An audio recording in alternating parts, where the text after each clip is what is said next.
Olá, aqui quem fala é Viviane Martinello, do Esposas que Oram, e nós estamos lendo juntos o livro Cultura da Honra, do Denis Silk, da editora Chara.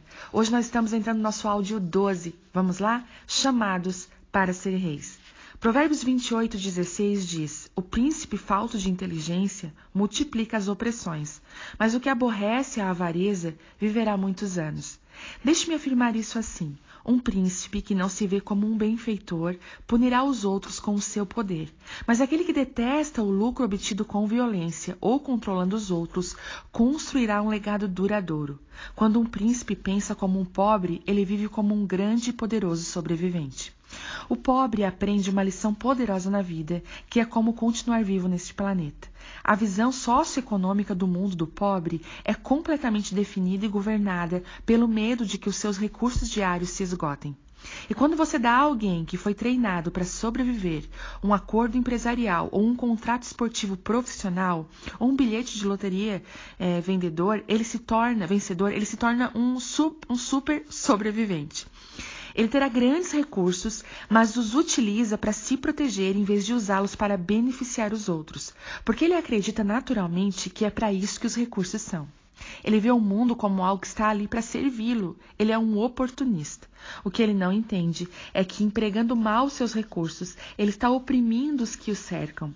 Ele destrói sua vida e muitas vezes a vida daqueles que o cercam, porque a sua visão de mundo foi formada com base em como sobreviver e não em como prosperar. Como crentes, todos nós corremos o risco de sermos príncipes que pensam e vivem como pobres. Se não formos renovados em nossos pensamentos, não apenas estaremos abusando do grande poder e responsabilidade que nos foram dados, como nem sequer estaremos cientes de que estamos fazendo isso. Pobreza, classe média e prosperidade. Todos nós somos restringidos pela visão de classe que recebemos na casa do nosso Pai. Para entender essas restrições e identificarmos tanto a maneira como pensamos quanto o modo como deveríamos pensar, eu vou lhe mostrar as 3 visões de classe econômica. Uma visão que olha através da lente da pobreza, uma visão que olha através da lente da classe média e uma visão que olha através da lente da prosperidade. Eu vou lhe apresentar como cada uma dessas classes vê e experimenta as coisas de uma forma completamente diferente. Ao fazer esse exercício, eu quero que você entenda que a visão de classe com a qual você concorda muito provavelmente seja a sua. Você possivelmente também tem uma teoria de que porque as outras duas estão erradas. E nesse caso tudo bem, porque todos os que estão lendo este livro farão o mesmo. Não vamos discutir o que é certo ou errado. Eu quero simplesmente lhe dar a oportunidade de perceber que, embora você agora seja próspero como um filho ou filha dos reis, talvez como muitos de nós, você não carregue uma lente de prosperidade para enxergar a sua vida. Na página a seguir, há um quadro elaborado pela doutora Ruby, extraído do seu livro intitulado Compreendendo o Esquema da Pobreza. Esse livro é um esforço para diagnosticar e tratar algumas das principais causas que estão por trás dos fracassos do sistema educacional nas escolas da cidade do interior do Texas. Ao fazer essa pesquisa, o interesse particular da doutora Payne era levar os professores da classe média a compreenderem melhor e a influenciarem as crianças pobres em suas salas de aula. Ela afirmou que pelo fato de a visão do mundo e as experiências na vida dos professores e dos alunos serem completamente diferentes, os professores não tinham o poder de educar as crianças que não pertenciam à sua própria classe econômica. Assim, a doutora Payne deu início a um sistema de apresentar aos professores outro conjunto de valores, convicções e motivações, capacitando-os assim a saírem das suas próprias limitações e a alcançarem uma visão de classe sobre a qual eles nada sabiam. Em seu livro, a doutora Payne ilustra como as diferentes classes experimentam e veem o mundo. Quando li, achei a análise feita por ela extremamente perspicaz e útil para a compreensão dessas diferenças. Ela fez um ótimo trabalho descrevendo como todos nós vivemos em mundos muito diferentes enquanto compartilhamos do mundo em que vivemos. Esse quadro descreve o que cada classe mais valoriza em diversos aspectos da vida. E, mais uma vez, ao rever os tópicos a seguir, creio que você se sentirá confrontado ao constatar o que considera como mais valioso e também será desafiado pelos valores das outras classes. Depois de apresentar esse quadro, eu selecionei alguns desses tópicos para detalhá-los melhor, no esforço de lhe mostrar por que precisamos sair da casa do nosso Pai e nos alinharmos com a nossa nova casa do Pai. Esquema para entender a pobreza. Vamos lá? Pobreza, classe média e riqueza. A pobreza vê os bens, pessoas. A classe média vê coisas. A riqueza, exemplares como objetos e marcas e legados. Como a pobreza vê o dinheiro para ser gasto e usado, a classe média para ser administrado e a riqueza para ser reservado e investido. Como a pobreza vê a personalidade, é para a diversão. O senso de humor é altamente valorizado. Na classe média é para aquisição e estabilidade. A realização é altamente valorizada. E na riqueza é para as relações financeiras, políticas e sociais são altamente valorizadas. A ênfase social na pobreza, inclusão social das pessoas de quem gostam. Na classe média, a ênfase está na autossuficiência e na autonomia. E na riqueza, ênfase na exclusão social. A comida. Como a pobreza vê a comida, a quantidade é mais importante. Na classe média, a qualidade é mais importante. E na riqueza, a apresentação é mais importante. As roupas, para a pobreza, têm um estilo individual e expressão da personalidade. Na classe média, a qualidade e aceitação pelos colegas, a marca é importante. E na riqueza, o senso e expressão artística, o estilista é importante. O tempo para a pobreza, o presente é mais importante. O tempo na classe média, o futuro é mais importante. E o tempo para a riqueza são tradições e história. A educação na classe da pobreza valorizada como abstrata, mas não como realidade. Para a classe média, crucial para subir a escada do sucesso e para ganhar dinheiro. E na riqueza é uma tradição necessária para manter e fazer conexões. Destino para a área da pobreza. Acredita no destino, mas se sente impotente para mudá-lo muito. Para a classe média, acredita na escolha, tem poder para mudar o futuro com boas decisões. E na riqueza, seus membros têm a obrigação moral de agir de determinada maneira. A linguagem, na pobreza, é para sobrevivência. Na classe média, negociação. E na riqueza, redes de comunicação. Estrutura familiar, na pobreza, é matriarcal. Na classe média, patriarcal. E na riqueza, qualquer um que tenha dinheiro. Visão de mundo, pobreza local. Classe média, nacional. Riqueza internacional. O amor para a pobreza depende de se gostar. Classe média depende das realizações. E riqueza depende da posição social e das conexões. A força motriz da pobreza, sobrevivência, relacionamentos e diversão. Na classe média, trabalho e realização. Riqueza, relações financeiras, políticas e sociais. Eu gostaria de observar com mais atenção os tópicos comida, destino, visão do mundo e força motriz. Primeiramente, para analisar as diferenças entre essas perspectivas de classes mais claramente, e em segundo lugar, para perceber a influência dessas perspectivas em nós, como crentes na igreja. Feito isso, poderemos reconhecer onde precisamos nos alinhar com o céu. Todas as 14 áreas mencionadas no quadro anterior são interessantes, por isso espero que a minha análise dessas 4 encoraje você a analisar as demais e fazer o mesmo tipo de comparação. Vamos pegar aqui, comida. A pobreza, a quantidade é importante. A classe média, a qualidade é mais importante. E na riqueza, a apresentação é mais importante. Escolhi a comida em primeiro lugar apenas por diversão. É uma experiência tão diária que pensei que poderíamos rir de nós mesmos por um instante. O fato é que a maneira como nos relacionamos com a comida indica muito sobre a forma como nos relacionamos com todos os recursos por meio dos quais suprimos as nossas necessidades básicas. Quando vamos a um restaurante com a mentalidade de pobreza, temos certa expectativa. Vamos ali porque eles nos darão quilos e mais quilos de comida.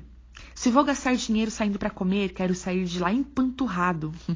Ei, Bob, vamos àquela lanchonete hoje à noite. Adoramos aquele lugar. Eles nos dão porções enormes para qualquer prato que peçamos. É ótimo. Vamos ao self-service. Vamos ao self-service porque é um lugar onde você come tudo o que puder por um preço único. E eles vão lamentar porque nós entramos ali com certeza. Quando a nossa principal preocupação é a sobrevivência, o nosso relacionamento com a comida é um relacionamento de acúmulo. A ideia de que não temos certeza de quando vamos comer de novo nos precisa corresponder exatamente à realidade para que nos comportemos como se assim fosse. Como um sistema de crenças fundamentado na prioridade da sobrevivência, vivo uma experiência que atende à minha necessidade de quantidade. Quando me relaciono com a comida, como à vontade e pague barato. Quando cultivo o impulso de acumular, quer eu esteja acumulando comida ou outra coisa, isso efetivamente me impede de ser generoso com alguém, exceto com aqueles que acho que são piores do que eu mesmo. Tenho amigas que são garçonetes. Um consenso geral entre elas é que a multidão do domingo à tarde é o pior grupo de pessoas para atender. Eles são tipicamente exigentes, irritantes e sovinas com as gorjetas. Infelizmente, os cristãos que têm mentalidade de pobreza saem para almoçar depois da igreja e compartilham sua visão limitada do céu com a sua comunidade. Digo que costumamos ver uma mentalidade de pobreza em operação quando levantamos uma oferta na igreja. É mais ou menos assim que acontece. Hoje vamos lhe mostrar um vídeo de crianças famintas na África. Essas crianças estão muito piores do que vocês. Vamos tocar uma música de adoração triste e lhes mostrar cenas trágicas para que vocês se sentirem mais culpados por guardar seu dinheiro e tenham medo de dá-lo.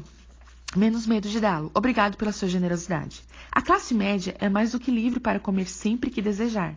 Os recursos deles lhe dão muito mais opções. Portanto, a quantidade não é uma força motriz para escolherem o que querem comer. A classe média recomenda um restaurante assim. Ah, você precisa ir lá. Eles têm o melhor frango do mundo. É muito bom. Eles também têm o melhor filé que eu já comi na minha vida. E o molho, é muito bom. É muito caro, mas é muito bom. Você precisa experimentar. Ah, sim. Já experimentamos esse lugar quando abriu. Mas está meio sujo agora. Então estamos frequentando em este outro lugar que é muito mais limpo e a comida é ótima. O valor dado à comida é determinado pela sua qualidade. Se não é saboroso, então a classe média irá rejeitar. Se você for delicioso, eles pagarão a mais e voltarão depois. Eles sabem que podem escolher onde gastar o seu dinheiro e preferem ter qualidade, tanto na comida quanto no serviço, ou simplesmente não irão ser clientes daquele lugar no futuro. Nem recomendarão o local para os seus amigos e a sua família. A visão desta classe geralmente aparece na maneira como os crentes escolhem uma igreja. A classe média sabe que tem opções. Eles podem frequentar qualquer igreja da cidade. Então é melhor que a qualidade da experiência seja boa ou eles não ficarão ali. Como foi o ensino? Como é o berçário? Eles têm um programa infantil de qualidade nessa igreja? Qual é a dificuldade de estacionamento dessa igreja? Eles foram gentis e amigáveis quando chegamos? Eles entendem como podemos escolher qualquer igreja da cidade, por isso a função deles é manter o nosso dinheiro e nós por aqui. Eles sabem que conhecemos as pessoas dessa cidade, eles sabem que podemos ir para outro lugar, certo? Os ricos são como pássaros, estranhos para a maioria de nós. Eles podem ter a quantidade que quiserem de comida, da mais alta qualidade que possam desejar. Portanto, eles veem a comida como uma obra de arte, algo que deve ter uma boa apresentação. Se a comida não me impressionar na maneira como é apresentada, então eu não estou no lugar certo. Elegância, estilo e beleza são o que fazem valer a pena frequentar um estabelecimento. Então, quando chegar a hora de comer, faça com que isso me diga alguma coisa. Todos os que servem comida aos ricos competem na maneira de se vestir.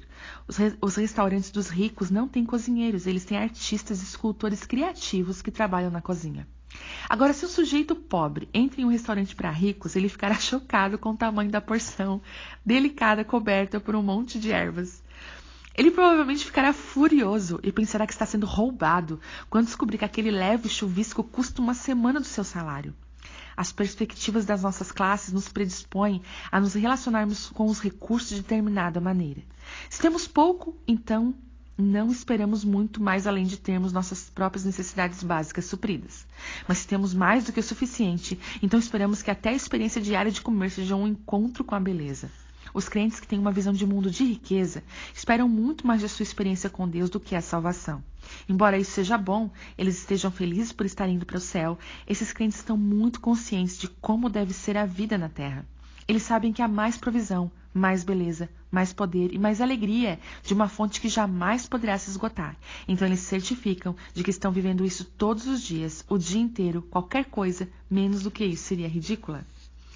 Vamos ver lá. Destino. O que a pobreza pensa do destino? Acredita no destino, mas se sente impotente para mudá-lo muito. A classe média acredita na escolha, tem poder para mudar o futuro, com boas decisões. A riqueza e seus membros têm a obrigação moral de agir de determinada maneira. A impotência é um dos principais efeitos da pobreza. Quando as pessoas vivem em um ambiente destituído de recursos, elas logo sentem as restrições muito reais da limitação. A falta de opções faz com que elas se sintam como vítimas, como se suas vidas estivessem determinadas por forças externas mais poderosas. O resultado é que elas vivem supersticiosamente, acreditando que uma força que não podem controlar determina a sua vida. Elas acreditam no destino, na ideia de que a vida é algo que simplesmente acontece e que seu trabalho é fazer o melhor possível para se adaptar aos fatos. Acreditar no destino é como dirigir à noite com faróis desligados. Você não pode realmente fazer muito acerca do que acontece. Ou então, simplesmente, procure impedir que o seu carro sofra perca total com aquilo que você possa atingir. O destino é opressivo para os pobres, porque uma força externa tem o poder de os deixa sem poder algum.